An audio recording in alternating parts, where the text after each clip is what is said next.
Hey, welcome to the Master Your Mix podcast. My name is Mike Indovina, and thanks for hanging out with me today.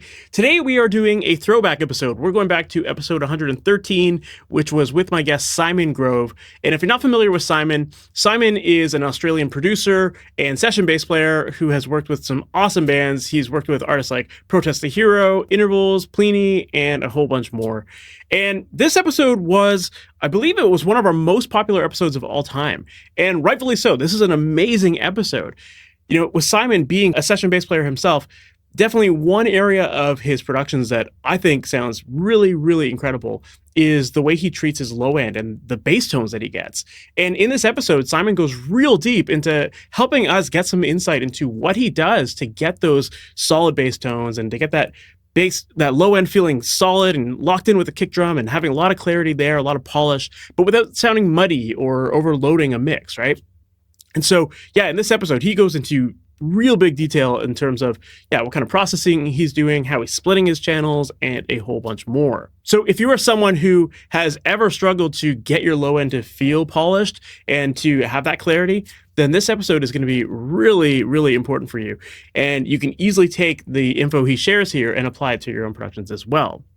Now, this episode, like I said, was originally recorded for episode 113. So this is going way back and before we even had video as part of the podcast. So if you're someone who is watching on YouTube and you've just been following along with the podcast in video form lately, unfortunately, beyond this intro, you're not going to see any more of the interview. But that said, just sit back, relax, enjoy this episode. There's so much good stuff in here. So let's just jump right into it. Simon Grove, thank you so much for being on the MasterYourMix podcast. What's going on, man? Not much, man. Thanks for having me on. Of course, no problem. For people who might not know you or aren't familiar with the artists that you've worked with or your background and how you got into music and all the cool stuff that you're working on these days, can you give us that background story? Yeah, so mainly people might know me. I play bass for a guy called Plini, who is also from Sydney, Australia, where I am, if you can tell from my accent.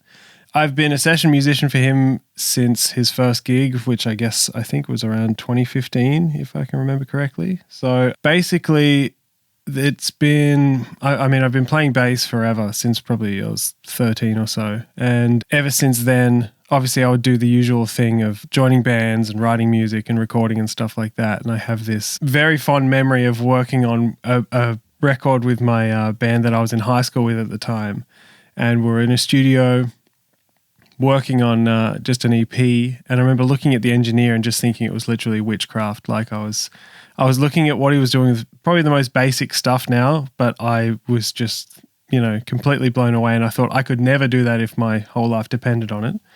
But anyway, move forwarding to everything else, I kind of started, just getting further and further into it, doing band demos, like my own band demos and, scratch tracks for writing and stuff like that. And it just started sort of, getting curious about why does my demo not sound like a pro record. And I kept pushing and buying more gear and, diving down that rabbit hole. And ultimately I kind of ended up attempting to start professionally mixing, just like anyone else kind of would, but in the sense of just like, local bands, friends bands, stuff like that, doing things for free, doing things for favors and stuff like that, and kind of working around that until now. And I guess working with Plini a lot, that has been a really good stepping stone, to exposure to bigger bands. He writes a lot of cool music and a lot of people listen to that cool music, and I just happen to work on the production side of that stuff. So I guess people start noticing me because of those records as well.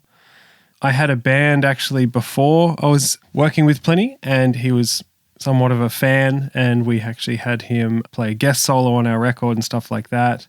So even then, I guess Plini kind of came across me because of, again, my bass playing and my production work. So it's a bit of all over the place, Most of my clients are people that know me from, either being a musician or just other records I've worked on up until this point. That's cool. Yeah, I'm sure that like being a musician, most people listening to this are musicians themselves, and there's something to be said for when you're an active musician and you're traveling or playing gigs a lot. Like you meet a lot of other musicians on the road, and that allows you to network. And if you run a studio, it allows you to kind of get some more clients sometimes too, right? Because you're meeting so many cool people along the way, and gives you more opportunities to connect with people, which is very cool. There's a couple of things that I'd love to unpack from what you were just saying there. The first one is just the fact that you're a session musician. I think that's something that I think a lot of people listening to this, they might not necessarily want to be full-time engineers, but they want to, be professional musicians and, play or record themselves at home and maybe get some session gigs. So how did you get into the session world? Yeah, so as I said before, I have been playing bass for as long as I can basically remember. So everyone's known me as a bass player before anything else. And aside from just the usual thing of playing gigs with people and, just regular networking as a musician, I did a degree, I guess, around 2010, maybe 2009, which was just basically a music degree. It was like a Bachelor of Contemporary Music with a majoring in electric bass. And it just kind of covers the usual things you would get at a music school. So like a lot of jazz, a lot of pop music, a lot of like just theoretical stuff, ear training, and actually it was actually the reason that I kind of discovered audio production more, and at least got into it in a sense that it kind of ticked over that obsessive section that I think I was missing previously. So I have this thing where any fond memories of playing guitar or bass or anything like that, I can definitely remember a ton of times where I was just obsessively practicing because it was genuinely fun. Like I would skip out on parties on weekends when I was in high school because I wanted to stay home and practice, which is probably the weirdest thing for most young teenagers at the time, but I was really keen on doing that. And when I was doing this degree, which I was, I guess, in my early 20s, I had to fill out more parts of my degree with elective courses. So, I could do like a songwriting course, I could do a teaching course, I could do other things that would go towards my degree. And I chose like basic audio production classes. And it's really like the first few classes are like basic navigation of a DAW, whether it's Pro Tools or Logic or anything like that. They're just showing you how to click around and figure stuff out.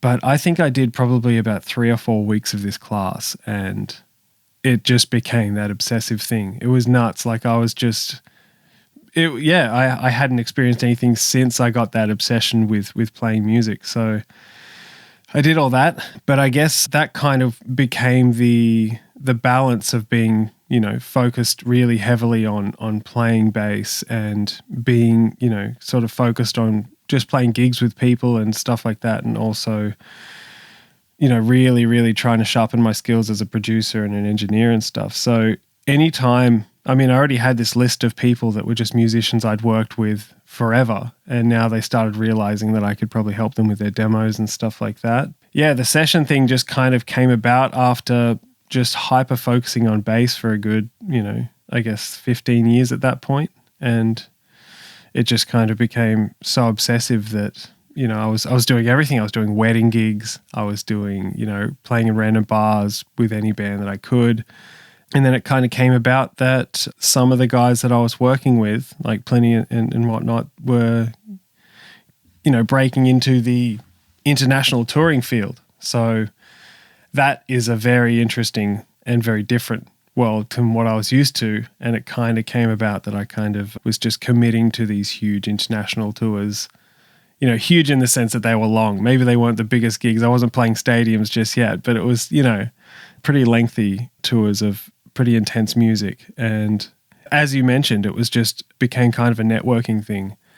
While I was on those tours, I just met all these people and guys in bands and guys that were in support bands, or we were supporting them or something like that. And I just ended up years down the track playing with those guys as well on their solo projects or this record they had to do or something like that. And it just kind of, drastically blew out of proportion in a good way, but it got pretty ridiculous for a few years. And I really had to figure out how to tame that all up a bit. That's awesome.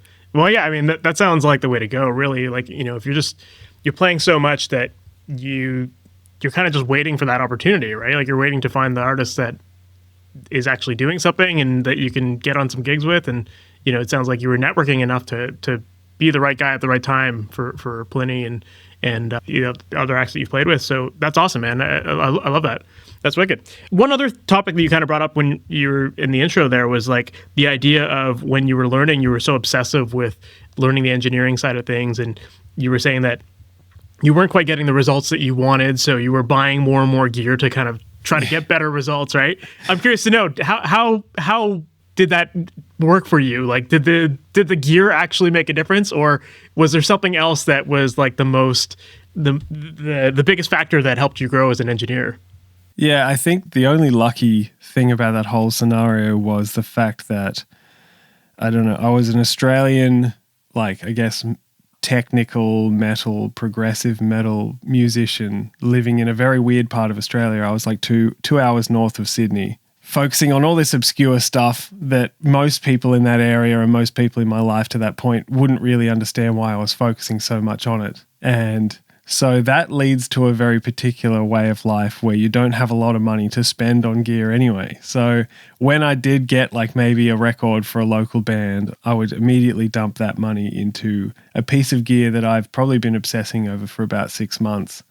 Whether it was something really small and basic, like a really, nice interface that could just grab some good DIs, or something as simple as that, or something a bit bigger, maybe like a amp modeling unit. I remember I saved up for ages to get a Line 6 Pod X3, and that was like my first deep dive into the ability to actually have some really cool bass tones and really cool guitar tones, and because I never had access to anything like that, and it was, funnily enough, a kind of era where there weren't really that many guitar simulation plugins yet as well, and nor did I have the computer that could run them, so it was kind of like whatever I could get my hands on, I made it happen. But yeah, that was kind of the starting points, and then it was obviously things like moving on to a decent set of monitors and just trying to sort of build up from there, and you start kind of almost analyzing what you own and what you have, and where I think maybe the holes in quality are. I remember realizing that one of my guitars I'd played for so long just had a ton of issues, and I couldn't really,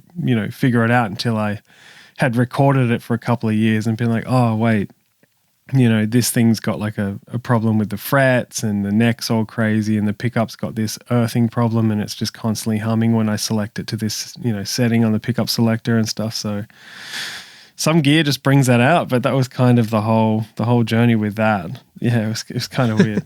Yeah, it's funny how sometimes we think that our problems will just be solved by new gear, and then it's really just like, no, if you strip away all that new gear and just focus on what you have and like the issues with what you have, like, you don't need new gear most of the time to fix a lot of the issues, right? That's absolutely it. I think probably the biggest thing over the years for me has been the discovery of like getting really down the rabbit hole with monitoring and, I guess, room treatment, and realizing that I probably should have spent a lot more time focusing on that stuff a long time ago. But I'm glad I got there in the end at some point. I'm still not totally, stoked with everything I have, but at least I understand what's going on with it now, as opposed to just sitting in a room questioning everything. Totally. And now that you're at that point too, you've got all that other gear that you've collected along the way too. So, exactly. Now you got the full setup, right? Yeah. Well, one thing that you had mentioned was like your bass tones, and how once you started playing around with the Line 6, that kind of opened up a world of possibilities for you as far as bass sounds. When it comes to your bass tones, man, like you have incredible bass sounds, and so I'm curious. Thanks, man. No problem. So I'm curious to know, like, in your opinion, what are the elements that make up a great bass tone? Yeah, people tend to, I guess, overthink things a bit these days with just so many different options and so many pedals that everyone is claiming is the next best thing. And I guess it's a really basic answer. Ultimately, above all else, you should be really ensuring that your low end is nailed. I mean, that is the role of the bass, really. If no matter how cool and like how much weird sort of character you've got going on in the mid-range and the top end and all this sort of detail or whatever's going on, if the low end isn't there and it isn't like a consistent, nice, pinned down, controlled thing, it's kind of doesn't really have the energy that the bass should do, especially in a mix or in a gig, So I definitely have spent at least probably the last 4 years, maybe 5 years, really dialing into this specific way I kind of process my low end. It's definitely a parallel thing, which is quite a popular thing, in bass tones, especially in productions.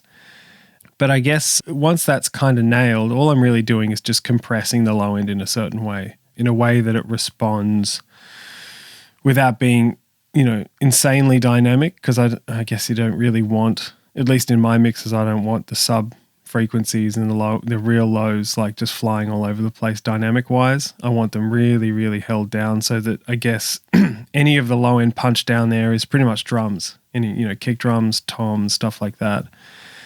And then the top end and the mid range is kind of a free for all almost, depending on what else you've got to work with in the mix. Sometimes if it's a bit more of a straight ahead, you've just got two rhythm guitars left and right and a vocal or something, or a lead guitar or something, you can kind of get pretty outlandish with whatever's going on in the mid-range and the top end of a bass. So, yeah, I guess like from then on, I just find that it really comes down to the importance of, in the mid-range and stuff, the importance of like a cabinet or a, impulse response if you're leaning that way. Yeah, that usually ends up being the glue, I guess, in the mid-range, because you do want the bass to glue into the guitars or the synths or whatever else is sort of supporting that mid-range. And if you do, then you just need to make sure you're kind of finding a nice mid-range in the bass that isn't just fighting everything else. It kind of has to just sit right in its own little spot, but at the same time, be a part of the mix and not just be this super isolated, awkward thing sitting in the way, Absolutely. So when you mentioned that you use parallel processing on the bass, are you doing that in post? Like, are you just recording a single DI track generally on the way in and then splitting it out afterwards? DI. Okay. So you're not doing any splitting ahead of time. No. So for example, if I'm playing live, then I'm currently using a Neural DSP Quad Cortex, and I have the same signal coming out of my bass just being split off into a few different separate lines within that unit, and then that all just gets summed down to a single XLR and goes to the front of house. In the studio, I'm just grabbing a clean DI straight away and, playing around with that later in the mix, mainly just because I know that in previous times before I was really doing this stuff, like as in this approach to processing, I would just spend way too much time trying to dial in a really good sound while I'm tracking, which is kind of ridiculous because I still haven't even put the mix together yet. Or I might not even be mixing the record. I might be playing on someone else's record that is getting mixed by someone else, and that's never fun. So I just think grabbing a straight DI and then dropping it into a mix and kind of figuring it out from there is definitely the way I've been working. Gotcha. And then you had mentioned that you were compressing the low end. So are you doing any sort of filtering? I know some people will just like filter off all the top end and focus on compressing only like 100 hertz and below or something like that. Like, is that your approach with that, or? Yeah, totally. I'm definitely doing some aggressive filtering and some aggressive limiting and compression on that low end stuff. Mainly, like I said, I don't really want things to be, overwhelmingly dynamic in that range. And I also just like to, I guess, really have control about what gets distorted or what kind of becomes like the upper and mid-range character that I keep talking about. Depending on that, really, I always have pretty much like a ballpark of what low end is going to get treated specifically. And then from then on, I can just kind of go nuts with the rest of it. I can put through fuzz pedals and kind of crazy stuff there. Yeah, I'm definitely just filtering off, compressing really hard. In the low end particularly, I find that a lot of, annoying dynamic stuff that you get from bass, so a lot of like string click, especially if you're for my playing an example, it's very aggressive fingerstyle stuff. And I play it in the way that I sort of want it to sound similar to a pick without having to play with a pick. So I almost bash the string into the fret, like the 24th fret, as I pick it, and it gets like this very metallic attack to every note, but it's still got a little bit more like fatness that you would get from a fingerstyle sound. So it's kind of just something I've weirdly been working on for a very, very long time just because I kind of like the sound of it. That to me is not exactly ideal when I'm trying to do this sub-frequency low-end compression, mainly because you've got all this string attack and all this high-end stuff going on. So I can kind of limit those peaks off, and then this is all once it's already filtered, or I can, limit and then filter. It doesn't really matter. Yeah, limit off those, like hard limit those peaks off, filter down the low end that I need, and then compress that low end how I need it compressed, and then possibly even limit it again. It really gets crushed. As long as it's not distorting, that's kind of the goal. I just need to make sure I'm not, compressing the life out of it, that it just becomes no longer low end and just, compression distortion. Amazing. So just to kind of just so I can kind of sum it up together, it sounds like, you're kind of splitting the signal, filtering off the low end, maybe 100 hertz or below, and then that low end stays fairly clean, but like heavily compressed or limited. Super clean. Yeah, the only kind of saturation or anything that would be going on there is anything that I'm getting from the compression, and it's really, I'm trying to make that, if there's any distortion, it's kind of unintentional. I'm really trying to keep that as clean as possible. So even if I'm using something that might be an analog modeled unit of something, I'm trying to keep that as digital sounding as possible, really, just super, super surgically clean. Gotcha.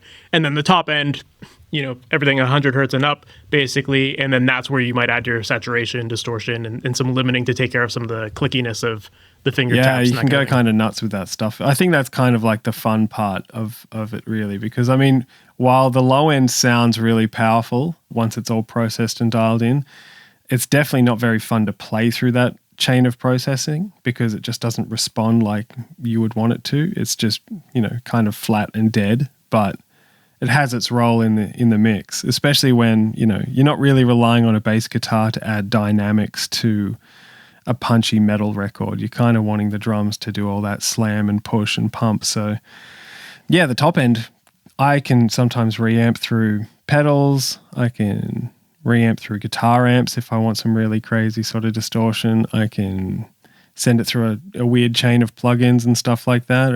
It's really kind of just fair game. Depending how, how open the clients are to an obnoxious bass sound, or if they want something a bit more tame, and I can do that too. For sure. That's very cool. And I love the fact that you brought up the idea of controlling the dynamics, because I think that this is something that a lot of people, there's a lot of emphasis on like maintaining dynamics in a mix, but when you do that, things can easily get lost. And when it comes to the low end with bass, like you want it to feel solid. And so it really does need that control and that minimal dynamic range just to keep it always in your face, right? Like I'm assuming that's your approach, right?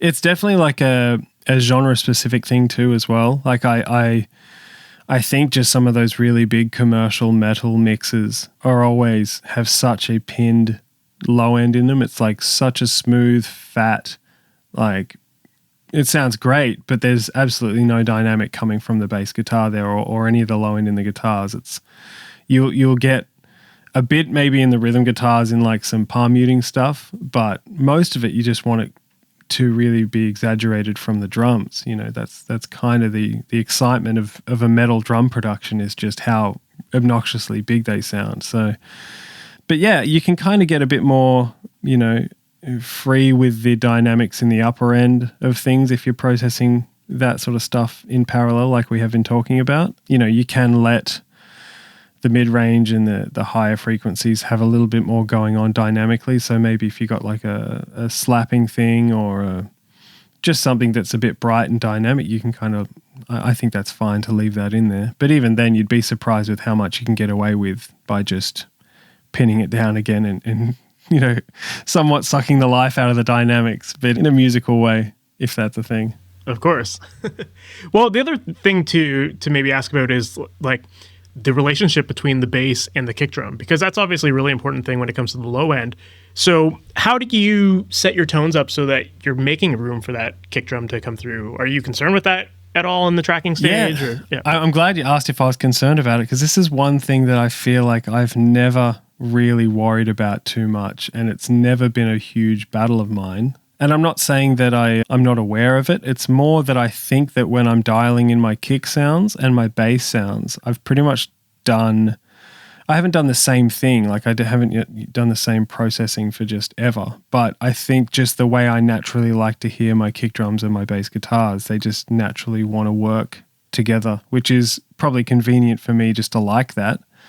But I don't need to do any, like side chaining or any kind of real trickery. I find that my bass guitar, especially in the last probably couple of years, sits under the kick. It can almost have almost like an EDM style sub to it. And then the kick drum still has a lot of weight to it, but it's slightly above the bass. And again, like I said, I think both of them can completely live, in beautiful harmony if they like, but as long as you kind of have that guitar, the bass guitar controlled. So the kick because the kick has got to have dynamics. The kick has to punch. It has to have transient. It has to have things going on dynamically. So as long as, I guess, I think when things get messy down in that sort of range, it's because the bass is just flying all over the place and stepping on the kick drum's toes, so to speak. Yeah, absolutely. Well, I love that you brought up the idea of having the kick below or above the bass. And, I think that that's something a lot of people don't think about either. They just think, low end is low end, so it's all the same. But you really do have to be a little bit strategic about, what is actually providing that feel versus the tone of the low end, and finding that relationship. So definitely cool to hear that you're more on the side of having your bass below the kick, because I think a lot of times people think it's the opposite. They want that kick drum to have that subby feel, but I think that's obviously why I think your bass tones feel so fat and why they're as big as they are, because it is below the kick drums. Yeah, and I think this is all stemmed from being asked this before, just from random people and other engineers and stuff I'd hang out with, and it seems to be a common question and something that people sort of battle a lot with in their own productions is the kick versus the bass guitar thing. So I feel like only just because I've been asked that a whole lot that I had to kind of assess what I'm doing, because like I mentioned, I don't really think about it too much. But if I had to pull it apart, I would say that's kind of what I'm doing. Bass sits below the kick. But I guess a good takeaway from that is that I've just naturally been doing it until I got asked that question. So if someone's out there doing that already and it just feels right, then it's probably not a bad thing. Yeah, absolutely. So then are you ever doing any sort of filtering with your kick drums to make them a little bit thinner so that there's more room for that low end of the bass? Yeah, there's a tiny, tiny bit of filtering going on, but it's just really, down in I guess, if we're talking anywhere between 30 to 60 hertz, there's still, that's still existing in my kick drum, but I just don't want that to resonate for really a long time either. Most metal kick drums, and when I say metal, I'm being very general, because if you listen to, I guess any of the stuff I do with Plini, it's not exactly the heaviest of heavy metal, but it's got its moments and it kind of needs to have that, flick the metal switch on for a bridge or something here and there. Yeah, it's definitely a lot more groove based. Yeah. But I guess so I guess what I'm saying is with the low end down there, and this is definitely another part that's worth mentioning with the creating sort of a good relationship between the kick and the bass guitar, is just watching the kick drum's resonance. Is it ringing for just, a second in your mix with just this, obnoxious amount of low end just wafting out throughout the rest of the mix, or is it, because it's not a tom, you don't want this kind of nice tail to it. You kind of, at least in the stuff that I'm doing, I kind of want it relatively short. I want it to just kind of punch in the mix, do its thing, and then leave. I think that while I'm concerned about what's going on filter-wise with the EQ and stuff like that in that low end, it's almost more important to make sure that, the drum is, processed or maybe a bit of both, when you're recording it, how it's dampened with its pillow and stuff like that, to ensure that you're getting a relatively short note. Not too short that it's completely dead, and not too long that it just sounds like you're playing in a cave or something like that, Yeah, absolutely. No, that makes a lot of sense. And I think that is really important, especially in heavier styles of music where maybe the tempos are faster and maybe there's some double kicks and that kind of stuff, because that low end resonance can really add up very quickly and make your mix sound muddy. So you do really have to be always thinking about the kick drum as far as how it fits timing wise within the song, and how much space it's actually filling up and occupying, right? Totally. I'm actually just working on a track for a client that I've been working on this year.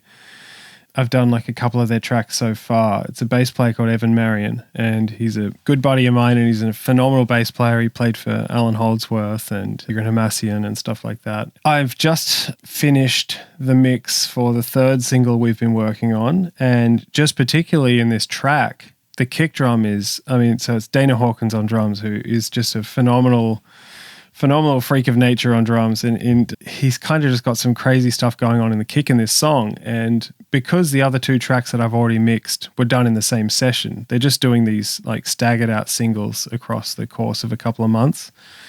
I loaded up this session and kind of applied all my previous drum processing that I've done on the other singles, and I was like, the sub frequencies in this kick drum is just out of control. And I went into the kick drum and I realized he's just playing a lot faster. And it's nothing to do with, no mic has moved, he's not playing differently, he's not using a different drum or anything like that. There's nothing wrong with the settings I've got set up on the kick drum bus or anything. It's just he's playing faster. So I would notice just, most of the song he's doing like a faster kick pattern, and the sub frequencies are just completely overwhelming. So I would keep everything as is because I still liked what I did for the other tracks. And for the moments where he's not, completely flying on the kick drum, I like it to still sound quite full. But any of the faster stuff, I'm automating that sub frequencies down, just because it just becomes so overwhelming that you just can't hear anything else but this just going on. So that's definitely been an interesting thing that I've sort of noticed in that too. Yeah, absolutely. That's awesome, man. I love like everything you've shared here about your bass chain. I think it's like such a detailed description of it, but it all makes a lot of sense. And it, obviously you said you were just doing this kind of habitually before, and then once you started actually thinking about it, you were able to like kind of articulate why you do things the way you do. But it all makes sense, and I think people do need to break down their processes a little bit more to understand like why they're actually doing this kind of stuff and how it all contributes to the overall big picture of a mix. I'm curious to know, with the top end of your bass, like that's something that really does stand out to me as well with your bass tones, is you have this like really cool kind of aggressive tone. And I think some of it comes from what you were talking about earlier, where you're kind of just tapping on the strings a certain way and it's kind of bouncing off the fret a little bit. It's got that kind of metallic-y kind of tone. But when it comes to the top end, are you kind of thinking about the top end almost as if it's an extension of like the distortion in the electric guitars, or do you kind of treat that as if like the bass is just its own thing and you're not necessarily trying to make it feel like it is one with the guitars or that kind of thing?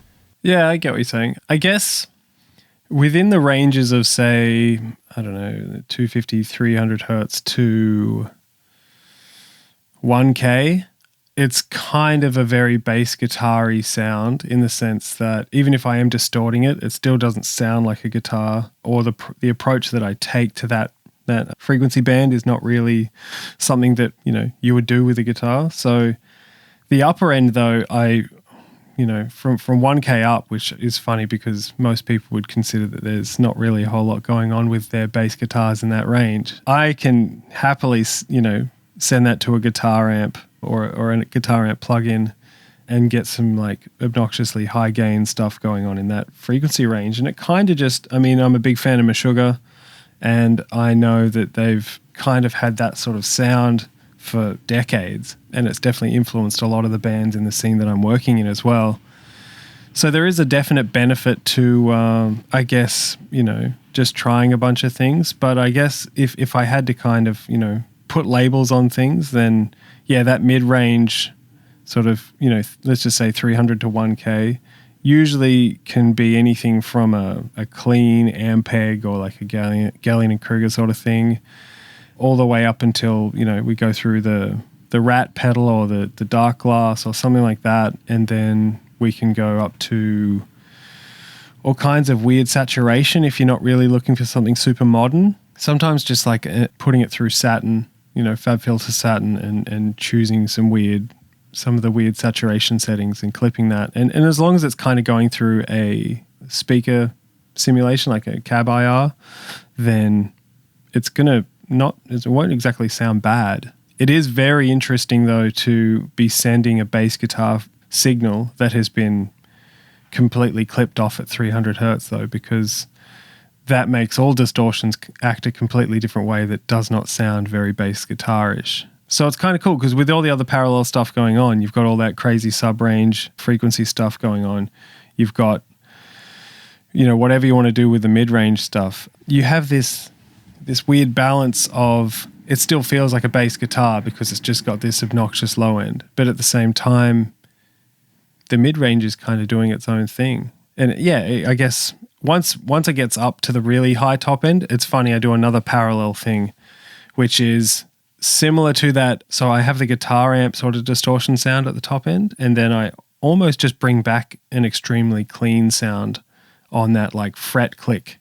And it's such a ridiculously small amount in my mixes where I just bring the fader up a touch to get like a tiny little bit of that really hi-fi top end click coming through, because the guitar amp stuff just completely neuters that sort of detail, I guess. Gotcha. So you're kind of doing like splitting your bass into almost like three layers. Man, like the low, sometimes mid, it can and be high. 5. It gets ridiculous. It really does. That's the other thing, that the lower half, the lower part, of the bass tone stays still in my DAW, and it like doesn't move. It barely gets automated. It kind of just sits there doing its thing, and I can kind of chop and change through the rest of the other processes, depending on the section of the music. So the low end throughout the whole track is just pinned, and it sounds great to me, and I'm happy with it. But say it's like a really chill bridge, I don't think I'm going to have the Destroy, Erase, Improve, Meshuggah guitar tone just blasting over the top of that. So I'm going to try and dial it back, and maybe just for that section there'll be the DI going through a cleaner bass amp or something really a lot more simple. Very cool, man. I love hearing that. Like, it's one of those things that you don't hear a lot of people talking about, like the post-processing. And so it's very cool to hear how you break things down and how you're not afraid to split things up and really just treat each frequency range as its own kind of entity. And I think that's definitely, it obviously is a big part of your sound and how you get that really cool, full balanced sound that does have that clickiness, but it all blends in really well in the mix. So thanks for sharing that signal chain. That's definitely very cool. Of course. Now, speaking of your bass tones, one thing that I know you have done fairly recently is you've made a plug-in version of your bass tones with Submission Audio called the Grove Bass. And so I was wondering if you could tell the audience a little bit about that, because it's definitely a really cool sounding tool to use, and I'm sure because your bass sounds so great, this is definitely helpful for people to implement into their mixes.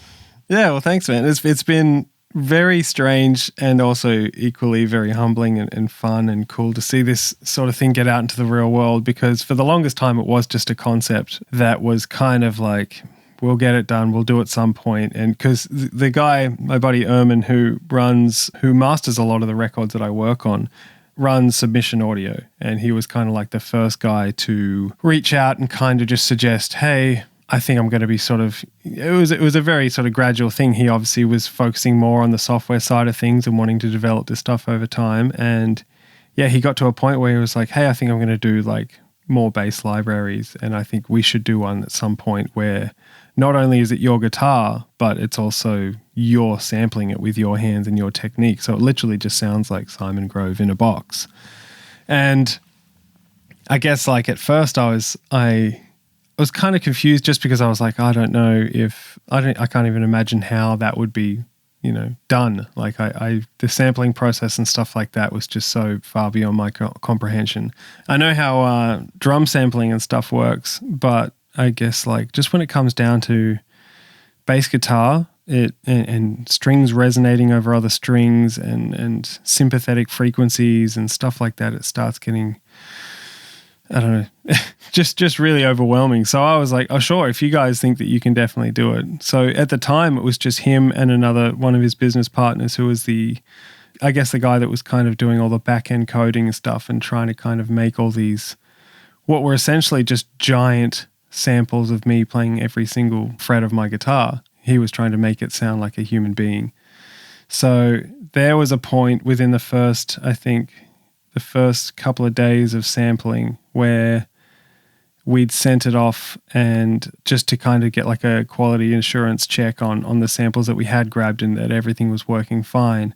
And we got back a clip of just like a pretty regular, like, open E string sixteenths for like a bar or two. Nothing special. But the fact that like when we hit play, I literally got goosebumps because I knew I'd never played that piece of music, but it sounded exactly like me. And it was probably one of the strangest things I've ever heard in my life. It was like, it was my hands. It was all that weird picking thing that I'd worked on for, so many years. It was my bass that I'd just spent relentless amount of hours on. And it was just, but I never played that bass part. I never did. And it was like hearing a ghost of myself just playing back to me. It was very weird. But anyway, we kind of started wrapping that up, and then the world kind of decided to fall apart, and that got pretty interesting for things. Just basic, productivity, trying to make things happen.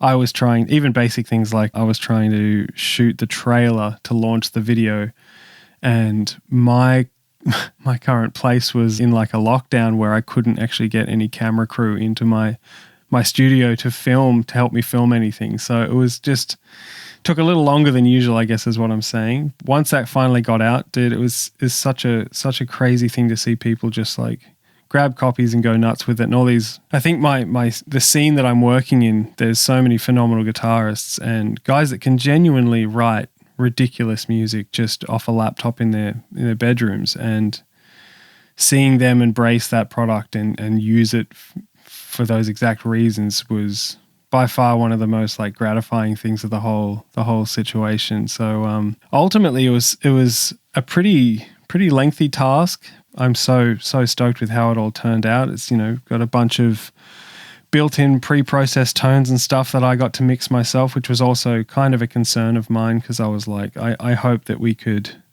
It was going to be cool that I could obviously put myself in this instrument and sell it like that, but it would be really good if I could also dial in some tones that I guess people know me for, or try and just at least make some cool sounding stuff so that when people just open up this plugin, it just does the thing, it sounds cool straight away. And I think we nailed that, really. I was super stoked when we had a launch date set and we had a few artists lined up to do some tracks and some videos and stuff to help with, sort of push the launch date. And one of them was Plini and a couple other friends of mine that were similar sort of dudes just doing, incredible guitarists doing cool music at their place. And I was working on the mixes for them because I said I would mix anything if they were able to help me out. And it was hilarious just having this, a better version of myself to mix. Like there was just this performance. There was no like, I better go retrack that part again because I kind of, picked that a bit weakly in this section or something like that. It was this robo version of me that was just perfect, and it sounded ridiculous, and it mixed in a matter of seconds. And then Erman was mastering it, and he said, "These are some of the best mixes you've ever done. Do you think it's because the low end is just, perfect?" And I was like, "I think so, maybe. I think that's probably it." That's hilarious. I'm sure you hear things now all the time that you're like, did I play on that? Like, that sounds like me. There's so many times where someone like either, just I'll be scrolling through my Instagram feed and it'll sound like me on bass. And I'm like, oh, okay. It's such a strange feeling.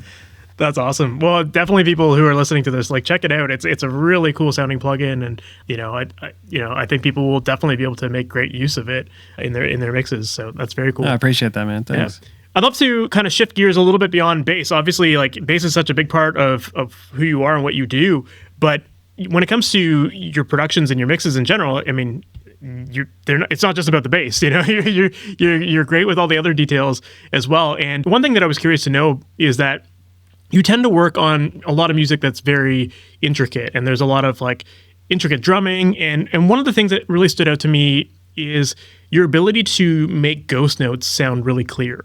And I think that's a really hard thing, because people tend to focus so much on like the loudest hits and, adding samples to those and making things sound like cannons on the big hits. But like getting those intricate details of a drum kit to cut through is pretty challenging for a lot of people. So do you have any tips for getting your ghost notes to stand out? Yeah, it's interesting because I'm always finding myself kind of battling between those things. There was a point in modern productions where I was finding that a lot of people were making ghost notes too loud.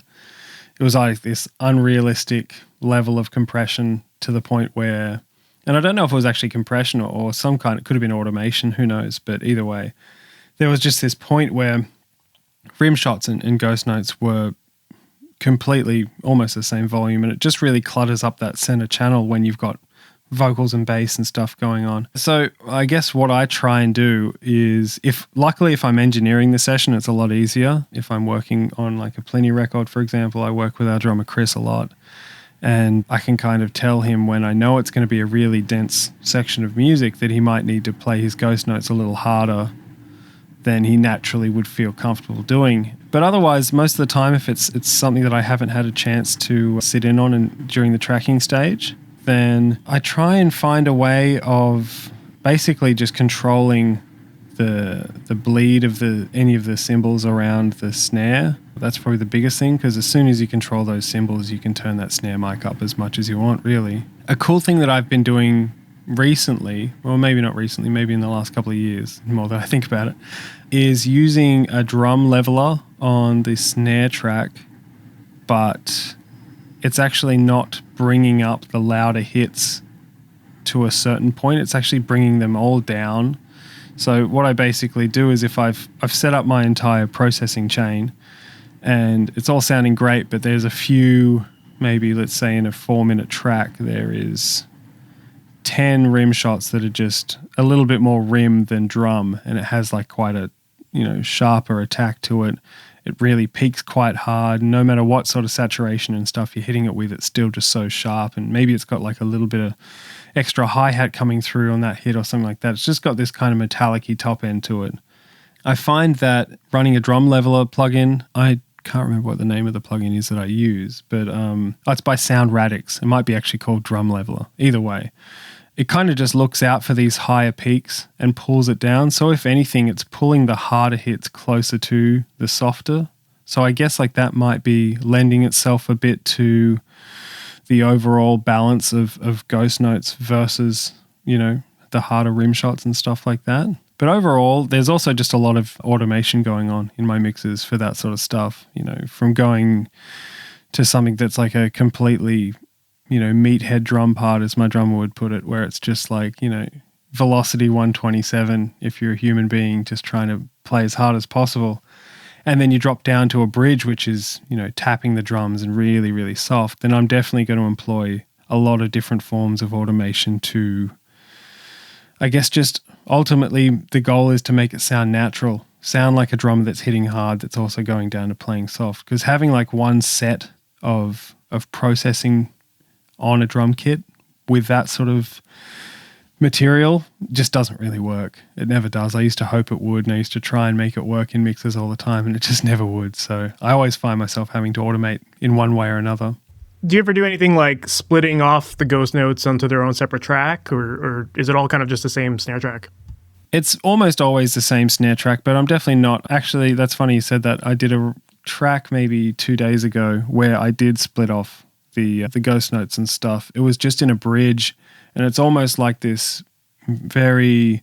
The way I'm leaning towards it for the mix is like it's a very commercial metal sort of sound, but the bridge had this section where the drum was kind of doing this almost like really laid back jazz sort of thing. A lot of like just drags and stuff on the snare drum and stuff that is very necessary that you just hear what he's doing. You don't try and gate anything out. You don't try and do too much to it.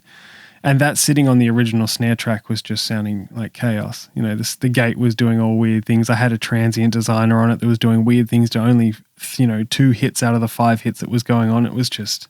So I took them off, put them to a new track, gave them their own processing, and it sounded a lot more like what I think the drummer was intending to sound like anyway. He hasn't given me revisions yet, so we'll soon find out if he hates it all. But I think it sounded better than the original anyway. That's very cool. I love that, man.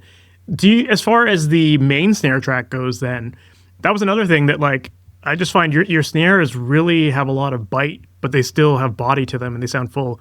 And I'm a drummer, so I nerd out about drum stuff all the time. So snare to me is like the hardest thing to mix because I'm super picky about it.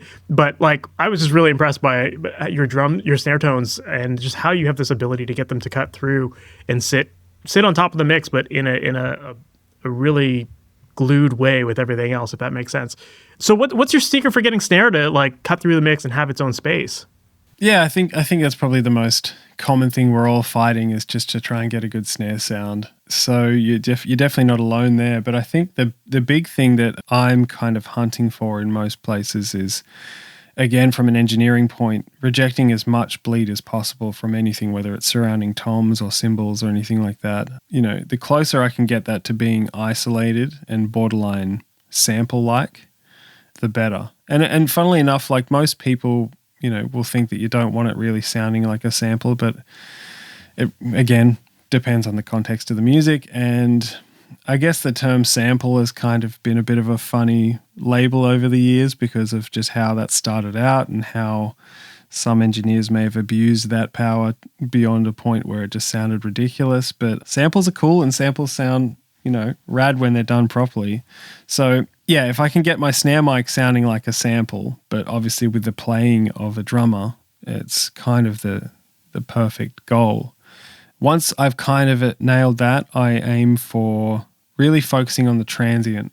So transient designers work really well, just trying to, I guess, shape things before they hit any kind of processing. You can probably do some EQing and stuff if you're trying to just get rid of any sort of trashy noise or any sort of boxy mid-range and stuff like that. But ultimately, we're looking to try and shape that, especially if we're talking rim shots and stuff, that absolute cracky sort of transient that you get from it. So tuning, obviously, again, another boring thing that people don't want to really look into, but I can't, express how important that stuff is.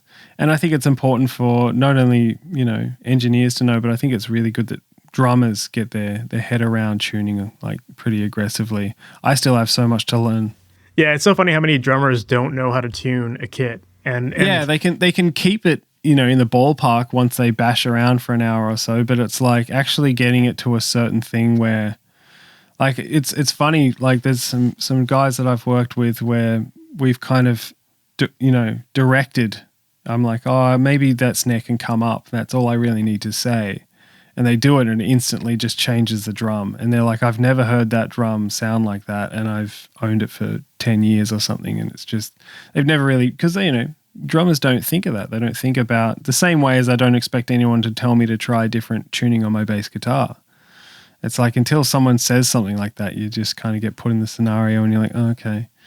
So it's funny. Once that's kind of tuned, once the bleed has been controlled as best as possible, the basic stuff like a good drum, usually a metal drum for me is something that I like, but I have had really good success with maple, and I just did a record with Chris, our drummer from Plini. He's going to kill me for not remembering what it is, but I know it's a snare that Jojo Mayer worked on with Sonor, and it's 27 plies, and I think it's a 13-inch, and it sounds like a shotgun, and it's pretty obnoxious, but we just did a record with that. I mean, at that point with 27 plies, if I believe it is 27, it's almost not a wooden drum anymore. It may as well be concrete or whatever. Yeah, but I mean, I've actually recorded a granite snare with him as well. All kinds of weird materials you can still pull some really cool sounds out of them, but I guess if I had a preference, a metal drum is my thing. For sure. Yeah, there's something about metal drums I find that you tend to get a lot more of that initial attack, whereas the wood can definitely soften up that sound.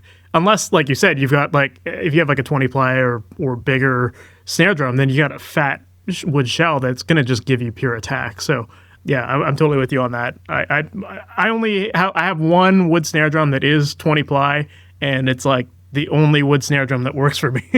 Yeah. I mean, another favorite snare of mine is a buddy of mine, Troy Wright. He has a 4-ply maple pearl something that he got a few years ago. And every time he's either sent me stems of that or he's taken it somewhere and we've done some gigs, it just sounds ridiculous. So I don't know. I used to think that it starts kind of just becoming a point where you don't really know exactly what materials are doing what anymore, because there's so many variables to things, especially with drummers themselves. Every guy hits differently. Every guy's got a different preference with sticks and heads and how they tune it. And then, it all comes, it can get a bit overwhelming for people, but I guess you can get a lot of good sounds out of a lot of different drums. I guess it's probably a good thing to know. Absolutely, yeah. There's a world of options. It's to me as a drummer, I feel like the snare is really one of those defining elements of a mix, and you can hear it all over every record. Like there's a lot of different sounds that you can get just not only based on the actual drum itself, but on the tuning. So there's definitely a lot for people to explore when it comes to the world of recording drums and finding the right source for it, you know? And so you mentioned like transient designer, so you typically will add a little bit of that. Do you ever do any like clipping or saturation or any of that stuff with your drums?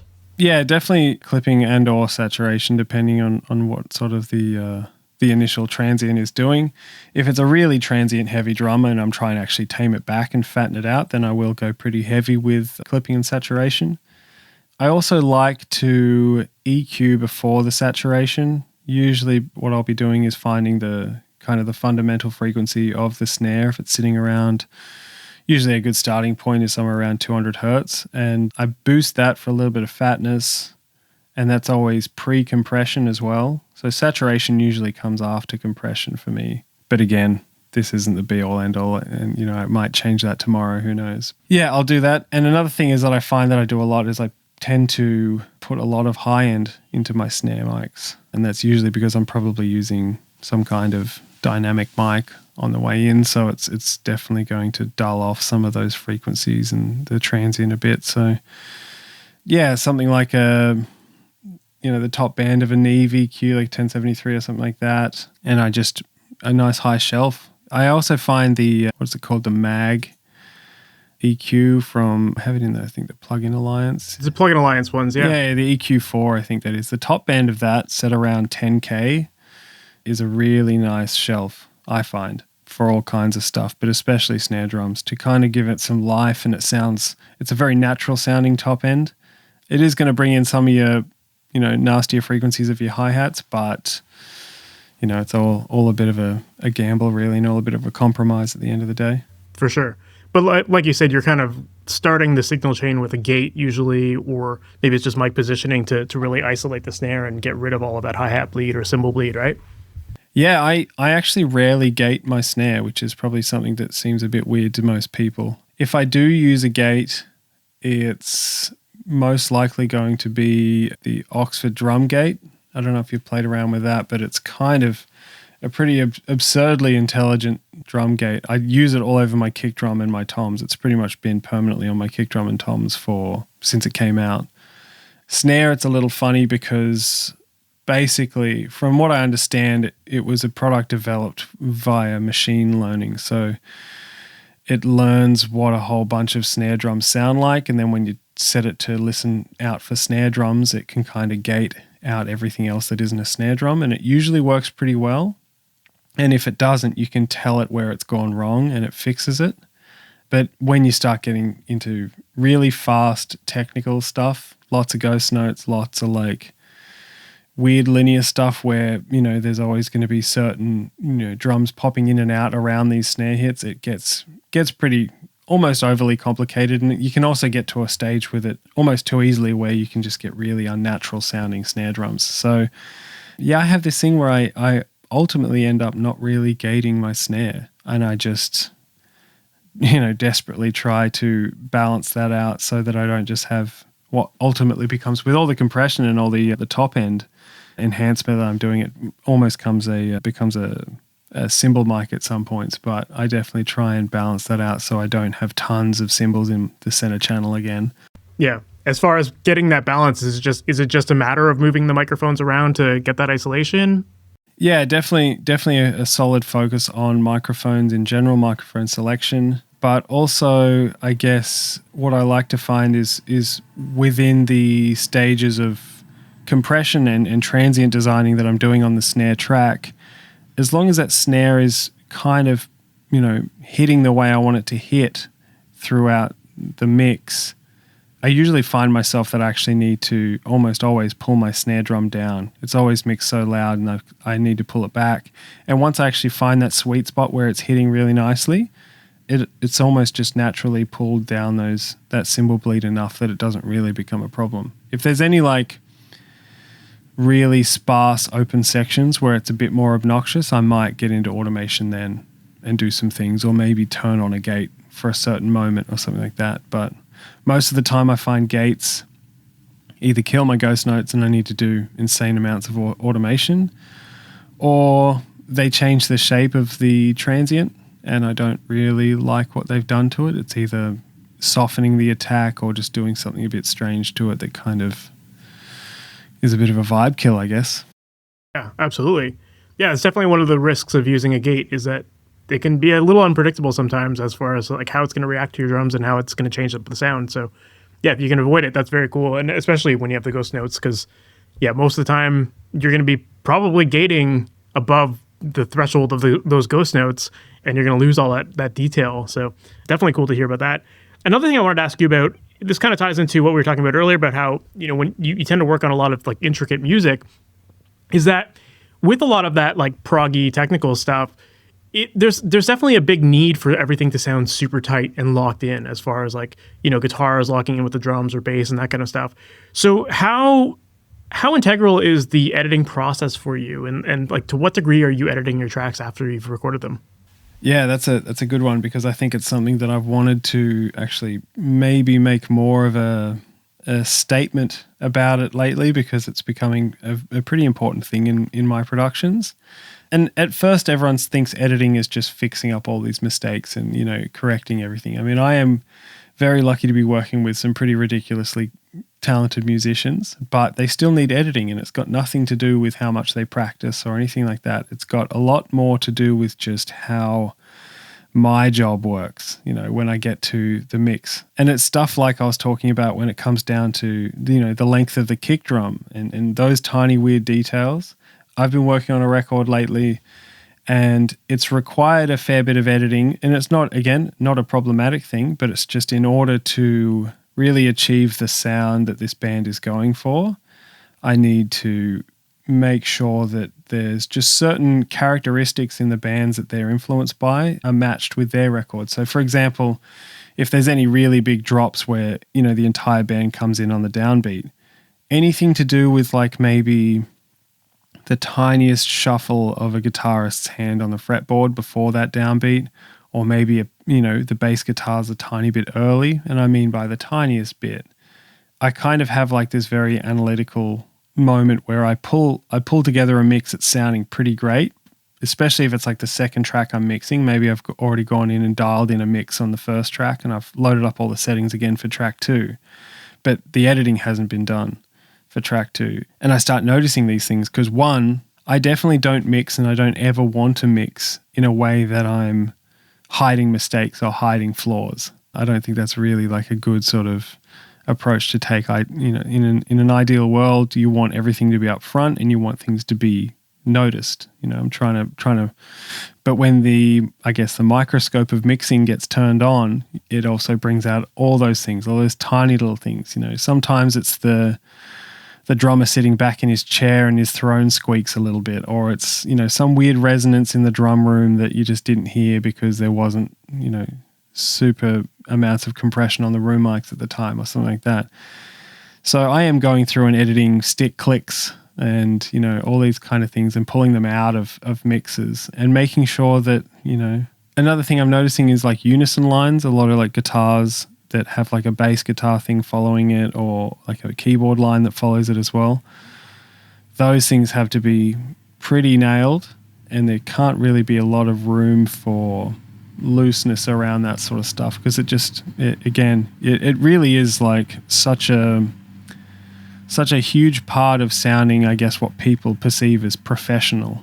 And yeah, sometimes it just doesn't take anything but a good bit of editing just to kind of nudge things in line, or just clean up that tiny bit of silence before the last chorus or something like that. And sometimes I'm sitting there running over a section wondering why, this one break doesn't sound very good with the vocals in it. And it's because there's like amp hum underneath it, just like a hummy high gain amp in the background, just and it's just, okay, I need to cut that out. And then all of a sudden the vocals sound so much clearer, and I can hear the delay on the vocals and all this stuff. And it's really such a funny, particular thing that most genres don't really care about, but it really is what defines certain records and a certain sound that people are really going for. Absolutely. Yeah, definitely. There's so much power in silence. Silence makes so much of a bigger impact when everything finally kicks in. And so I love what you were saying there about just like cutting those spaces out where you get rid of that amp hum and that kind of stuff. a lot of times that's just like really quiet stuff that you barely notice, but when you take it out, it all of a sudden can transform your mix a lot and really just make everything hit that much harder once everything does kick back in, right? Yeah, and I think it's worth pointing out that there's definitely a point where you can over edit and over perfect things. I think my goal is definitely to still make it sound like a guitarist. It just wants to sound like a really good guitarist, or like someone that's just in all the tricks and stuff that we already know with like maybe guitar rigs where you have like a noise gate and this thing to fix, those issues and all these sort of things come up. You kind of want your editing just to sound like a really good noise gate, basically. Just one that's perfect, that always just fixes things when it needs to be fixed. And as for timing, again, it's worth just like listening to things a lot, referencing stuff. If things, if I was doing like a ridiculous tech death record that was just like, tons of blast beats and tons of really shreddy guitars, then I might want to edit a lot harder because it's kind of acceptable in that genre. Like that's a thing that is part of the sound and people are cool with that. And, I guess if I was doing a Foo Fighters record, I wouldn't want to go in there with the same approach. It's just not what that band's really looking for. Totally, yeah. No, I think that's a really good point to bring up too, is that like, some people will hear this and think, okay, I have to gate everything manually and make it super tight. But it's like, yeah, if you're working on a Foo Fighters record or you're working on like a jazz record or something like that, those will sound so bad if you do that. Like Absolutely. That's not what people are used to. You'll lose the gig and you'll ruin the band if you're trying to do that sort of stuff. So yeah, there's that point of diminishing returns sometimes, and also just like the point of just doing the wrong thing for the style of music you're working on, right? Totally. And I think it's a funny thing that I noticed with some of my editing approaches with Plini. I guess on the last record, Impulse Voices was probably, it's probably my one record with him that I've done where I really think it's like nailed a particular sound in my head that I've wanted to get for him for a long time, and we just never really had the time or the budget and all that sort of stuff to kind of put it all together, and it's a part of a gradual process. His career was blowing up and we were kind of heading towards a certain direction, and we'd been working really hard and stuff like that. And obviously he got to a point where he just understood, what he needed to do to take things to the next level. He wrote a ton of ridiculously good songs, so I was really stoked to go into the record just with that, let alone him saying, like, it was the first time we actually booked a drum room. He'd never actually wanted to do that, or we had the time to do it or something. Like, we'd done stuff in, cheaply acoustically treated rehearsal rooms and stuff like that and all this sort of places. But the first time was that. And yeah, once we're going through and really knocking things out and getting sort of a good shape of what the record was sounding like, I realized that I basically had a very weird hybrid approach to editing for his sort of music. I basically want the drums and the bass to be, in timing wise, almost like MIDI. Like, I want it to just be perfectly in time. So I'm happy to edit the drums in time perfectly. And as long as it still retains things, there's definitely some, like, a handful of moments here and there where I didn't touch, the edits on the drums just because I wanted them to be out or do some weird, maybe it's like a weird sort of jazzy fusion-y thing. And same with the bass. Like, I would definitely track things as tightly as I could and as precisely as I could. And if anything was out, I wasn't keeping myself up at night worrying about it. I would just go in and edit it and it would sound better. The rhythm guitars and every other sort of guitar layer and synth layer on top of that was relatively tight and fairly edited quite, or at least I was just concerned about it being quite in time if it wasn't already. I'm not saying I edited everything, but if it needed it, it would get it. And then for Plini's actual leads and anything that took like the forefront, I didn't want to touch anything. I kind of want it to be like a vocalist where there's definitely like a push and pull rhythmically, and there's definitely like small moments where maybe, something might ring for a little longer than normal, or it kind of has like this fluid approach to its timing. And I think that's kind of what makes it, kind of adds a bit more of an organic vibe back into it. Because if with that pulled out, it sounds cool, but it sounds like a very different band. It sounds very tight and very like produced. And I know that Plini doesn't want like the most hyper-focused, hyper-produced records. He wants, like, he loves a lot of rock records and a lot of, like, very organic sounding stuff and a lot of, like, band in the room sounding stuff. So, yeah, I found that with my editing, I was kind of doing that kind of hybrid approach, and it worked out kind of cool for me, I think. That's very cool. I love that. And I think there's something to be said there about when you have everything else kind of super tight and all your rhythm tracks are like super edited, then to have that slightly looser kind of lead vocally guitar in front, it kind of catches your attention because it isn't so perfect with everything else. It does have that like kind of attention grabbing element of it that it isn't quite 100% locked in with everything else. And I like the way you put it of just, treating it almost like it is a vocal and having that looseness to it, because it definitely does give it its own unique character and not just kind of sound like everything else where it's like super blended in. And right? I think when things aren't like, perfectly edited, I don't think people realize how much space that can take up or like can get in the way in a negative way towards the mix, which is funny to think because we're not always worrying about what's best for the mix. We do want it to sound musical. So in the case of,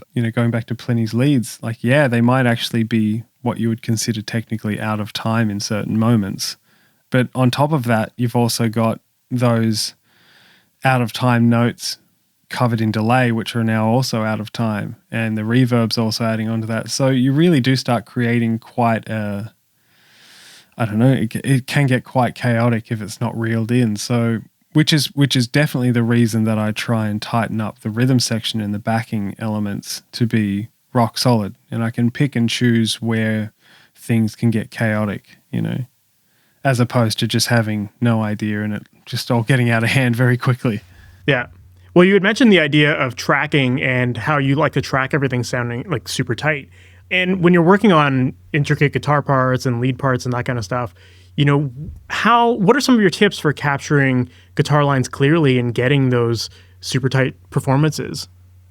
Yeah, I guess I'm very lucky to have practiced a lot of guitar as well as bass. So I think when I started playing bass at 13, my brother got a guitar at 14 and he didn't really want to play it too much. And I just ended up stealing it off him and learning a lot. So I naturally have a lot of, I guess, natural ability to pick out phrasing and problems that come up in guitar. But in general, I do notice a few things. And it's funny, like I spent probably a good 5 to 7 years just tracking myself and friends and stuff like that who are all pretty much guitarists and just noticing all the strange little quirks that come with different guitarist approaches. Like one thing I have with a friend of mine who's a phenomenal guitarist, but we used to notice a lot when we were doing recordings is he would angle his pick in a way, and it might have been the type of pick he was using at the time, that it would make almost like a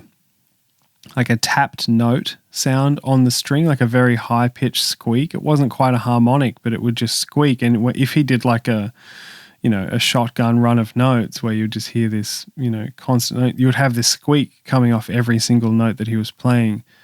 It was weird. Like I would notice stuff like that and we would have to either revise how he's holding the pick, change the pick, or unfortunately, if it was something that was already recorded a long time ago, I would try and have to go through and EQ that one section a bit differently, which is never fun.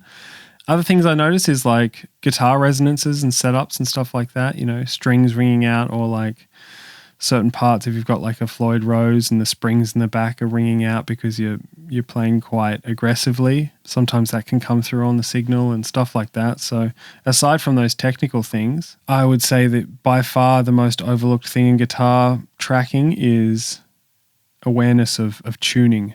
And I guess the understanding that guitars are never perfectly in tune. Even if you've got a $5,000 PRS and you get it set up by some professional who's really good, it's going to be really, really, really well, like hold tune really well. But even then, you can still find one chord or one particular part of the fretboard that's just going to be a bit funny if you play it a certain way. And it's not so much like worth stressing out about as opposed to just being aware of it and knowing that maybe for that one section you either tune the guitar to fit that chord, or is it a technique thing? Because a lot of, like, that's a thing that I notice with my playing all the time is if I come home from 6 weeks of playing bass for 3 metal bands and then I try and play guitar, I am monkey gripping the neck so hard that I'm bending everything out of tune because I've just been playing 5-string bass for, 6 weeks.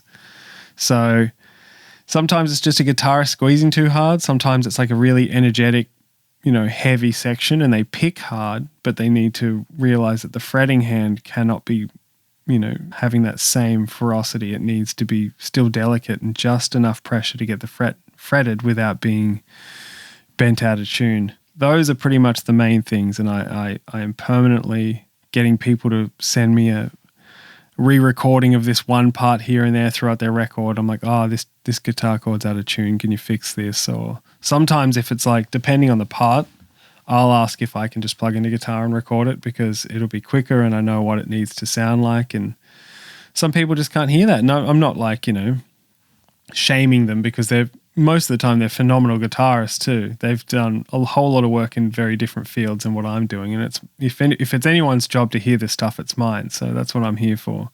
But I guess all else fails, you can always get an Evertune. I have an Evertune in one of my guitars here. And for those that don't know what it is, it's basically a guitar bridge that just keeps itself perfectly in tune.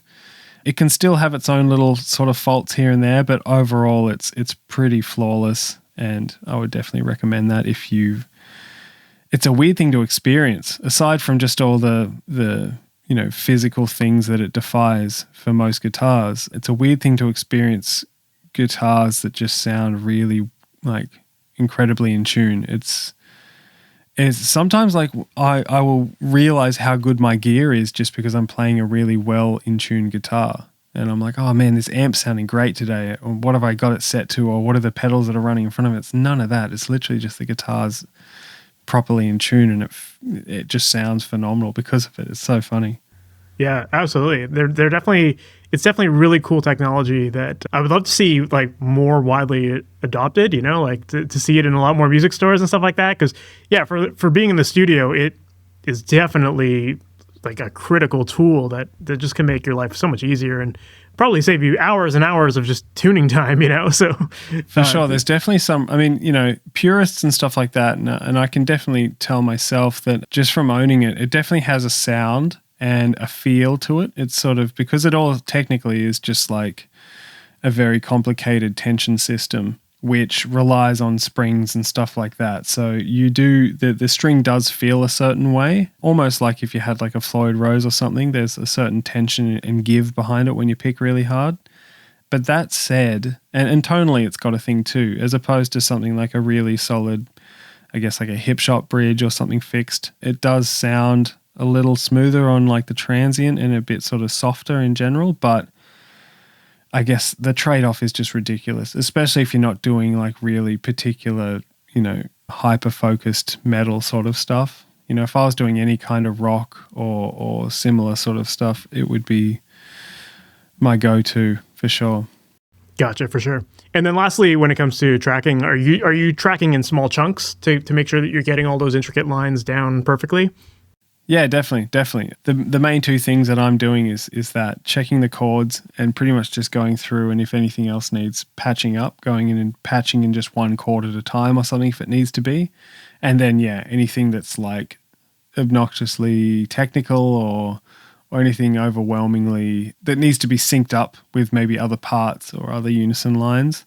I'm quite particular about that, and I'm not afraid to hopefully get the client to go through and just patch it together. If we're sitting together and working stuff out, most of the guys I've ever worked with are totally cool with dropping that in, because I think it's also a thing of just knowing if you're actually capable. If I'm in the studio and I'm working with a musician that I know cannot for the life of them go out on the road and play that part like that, I will definitely try and direct them to a different alternative.